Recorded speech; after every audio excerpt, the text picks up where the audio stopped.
প্রাপ্তবয়স্ক সকল নাগরিককে ভোটার তালিকায় অন্তর্ভুক্ত করতে নির্বাচন কমিশনকে বছরব্যাপী বিভিন্ন কার্যক্রম গ্রহণ করতে হবে।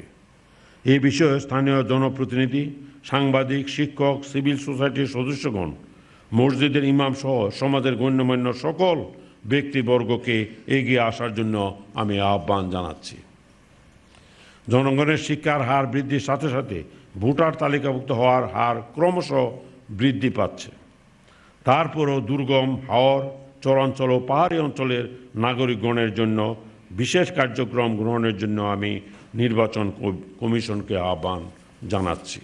বাংলাদেশে প্রায় 1 কোটি লোক প্রবাসে অবস্থান করে এবং তারা বৈদেশিক মুদ্রা প্রেরণের মাধ্যমে দেশের অর্থনীতিতে গুরুত্বপূর্ণ ভূমিকা রাখছে।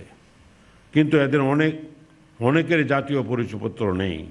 প্রবাসে বসবাসরত বাংলাদেশিরা যাতে জাতীয় পরিচয়পত্র পেতে পারেন তার বিশেষ উদ্যোগ নেওয়া প্রয়োজন বলে আমি মনে করি।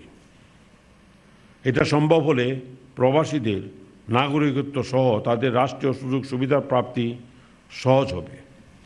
প্রবাসী বাঙালিরাও যাতে জাতীয় পরিচয়পত্র সহ ভোটাধিকার প্রয়োগের সুযোগ পায় সেই বিষয়টিও সক্রিয়ভাবে বিবেচনা করতে হবে।